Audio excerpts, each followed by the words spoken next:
नमस्कार, श्री स्वामी समर्थ सगळ्यांना। तर आज मी काय करत आहे तर मी चकल्या करते, उपवासाच्या बटाटा साबुदाण्याच्या चकल्या।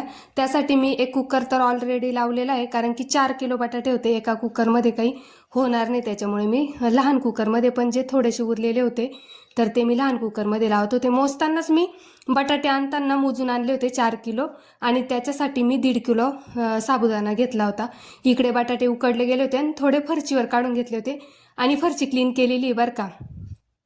फरचीवर जर आपण बटाटे ठेवले ना तर ते 1-2 मिनिटामध्ये गार होतात, म्हणजे सोलण्यासारखे। एकदम गार झाले तर आपल्याला ते बारीक करायला पण त्रास होतो, त्याच्यामुळे गरम गरमच ते चाळणीने हे करून घ्यायचं। आणि ह्या पुरणाच्या चाळणीने जर आपण बटाटा बारीक केला ना तर त्रास होत नाही, चिकट होत नाही, हात खराब होत नाही, हा याचा फायदा आहे। त्याच्यामुळे मी ह्या पुरणाच्या गाळणीनेच तो बटाटा जो आहे तर तो बारीक छान करून घेते। सगळे बटाटे माझे बारीक करून झालेले होते, आणि इकडे मला साबुदाण्याची खीर तयार करायची होती। तर साबुदाणा आधी वाफवून घ्यायचा बरं का।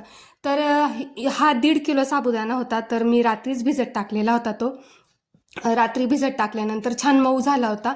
आणि मग ही खीर करताना मला 4 ते 5 तांब्या म्हणजे लोट्या जे आहे ना तर ते पाणी लागलं।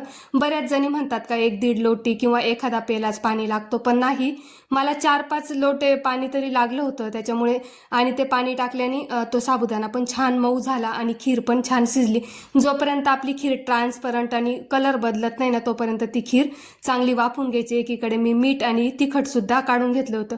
तिखट हे आपल्या अंदाजाने टाकायचं असतं, कारण की प्रत्येकाची वेगवेगळी असतं ना, का कोणाला तिखट लागतं, कोणाला कमी तिखट लागतं। तर इकडे मी म्हणजे मला 2-3 तांबे टाकले होते मी पाणी, पण परत टाकून आणि चांगली वाफवून घेतली।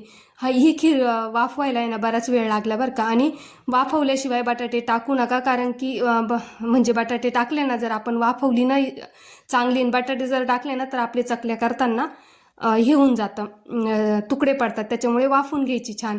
मस्त साबुदाणा वाफला गेला होता, आणि त्याच्यामध्ये मग मी चवीनुसार तिखट आणि मीठ टाकलं। तुम्हाला जसं तिखट लागेल किंवा कमी तिखट लागेल तसं तुम्ही तिखट टाकू शकता।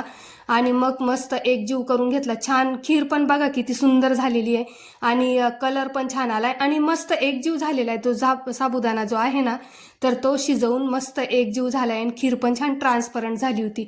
मस्त पाणी पण भरपूर टाका, म्हणजे असं त्याचं सारण झालं पाहिजे। आणि त्याच्यानंतर मग मी जे बारीक केलेले बटाटे होते ना तर ते मी याच्यामध्ये मिक्स केले।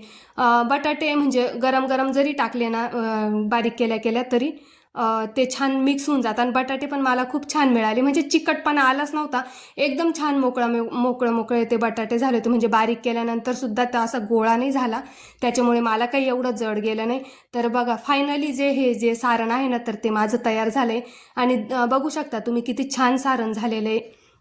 मस्त त्याला कलर सुद्धा आलेला आहे। आणि इकडे मग मी चकल्या पण करायला घेतल्या।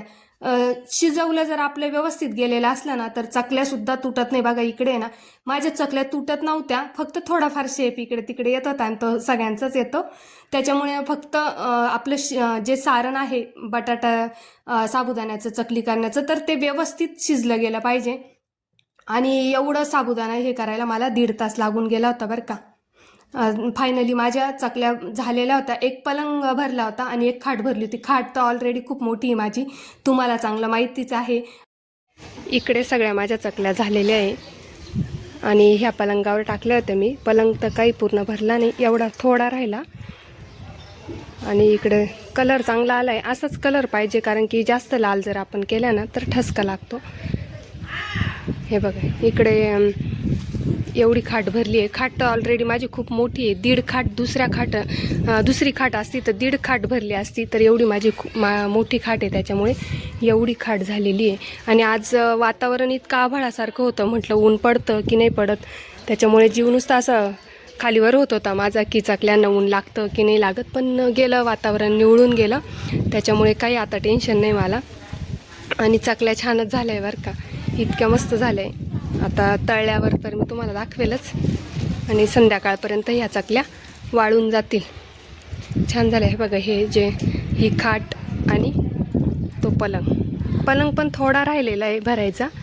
एवढं झाल्या चकल्या. आणि माझं बाकीचं पण आवरलं आहे. आता भांडे वगैरे जे पातेले वगैरे चोरे ते पण घासून झालं आहे. मी आता चहा ठेवते आणि मग स्वयंपाकाला लागते. स्वयंपाक बाकी आहे. उठल्या याच्याच मागे लागले होते, कारण वातावरण म्हटलं नको पावसाचं व्हायला, तर लवकर टाकल्या की लवकर पण वाळतील. त्याच्यामुळे मी आधी चकल्यांचंच काम करून घेतलं. आणि इतकं कमी करायची मला सवय नाही बरं का. खूप करते मी, म्हणजे सांगते ना 6 ते 7 किलो बटाटे असतात माझे आणि 3 किलो साबुदाणा असतं दरवर्षी. पण ह्या वर्षी ना ह्या वातावरणामुळे घाबरतच मी थोडंसंच केलं. म्हटलं परत एकदा करून करता येईल, पण उगाच ह्या पावसाची फजिती नको, त्याच्यामुळे मी थोडंसंच करून घेतलं.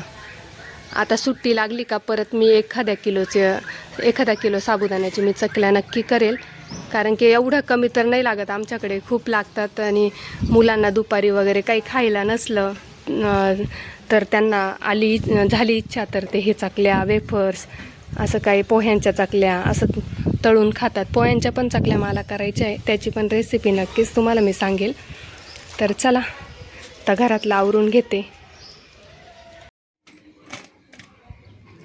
हे बघा, या चकल्या ज्या आहेत ना तर त्या आता वाळलेल्या आहेत, पण थोड्या भरपूर ओल्या राहिलेल्या आहेत, कारण की आज कडक ऊनच नाही आहे, त्याच्यामुळे इतक्या काही वाळल्या नाही. आणि आता सावली पण आली. ह्या खाटा आहे ना इकडे ठेवून देते उन्हामध्ये, आणि ह्या चकल्या त्या अशा उलट्या करून देते, म्हणजे त्या वाळतील, दोन्ही बाजूंनी व्यवस्थित वाळतील. तसं तर आज वाळणारच नाही, उद्याच वाळतील त्या, कारण ऊन नसल्यामुळे आभाळ होतं ना, त्याच्यामुळे त्या चकल्यांना एवढं काही कडक ऊन लागलंच नाही. तर असं आता पलटी करून देते, सगळ्या चकल्या एका याच्यावर टाकते आणि मग तिकडे उन्हात ठेवून देते. तर वाळल्यावर संध्याकाळी काढून घेईल घरामध्ये. हे बघा, ह्या चकल्या वाळल्या, पण आता कडक वाळल्या. 2 दिवस वाळल्या चांगल्या, रविवारी केल्या होत्या, आज मंगळवार आहे, तर कडक वाळल्या. आणि हे बघा, हे एवढ्या झाल्या आहेत चकल्या. काही तर कालपासून ओल्याच तळल्या, काही कच्च्या खाल्ल्या गेल्या, म्हणजे ओलसर असतानाच खाल्ल्या गेल्या. तर एवढ्या झाल्या आहे. 1.5 किलो साबुदाणा, 4 किलो बटाटे, तर भरपूर झाले आहे. पण मग परत एकदा करायला लागेल. चला आता आहे ना, या मी तुम्हाला तळून पण दाखवते. अगदी तिप्पट फुलणाऱ्या, म्हणजे तिप्पट फुलतात ते. हे बघा, ही एवढी चकली ना तर छान फुलते. हे जर प्रमाण तुम्ही घेतलं ना तर एकदम छान चकली येते. तर चला मी तळून दाखवते तुम्हाला. बघा आता ही चकली कशी किती बारीक होते आणि एकदम तेलात टाकल्याबरोबर इतकी फुलते ती. आणि अगदी हातावर म्हणजे चावायला पण काहीच प्रॉब्लेम येणार नाही, इतकी मऊ पण लागते, म्हणजे अशी कडक नाही लागत. आणि फुलताना पण खूप फुलते ती.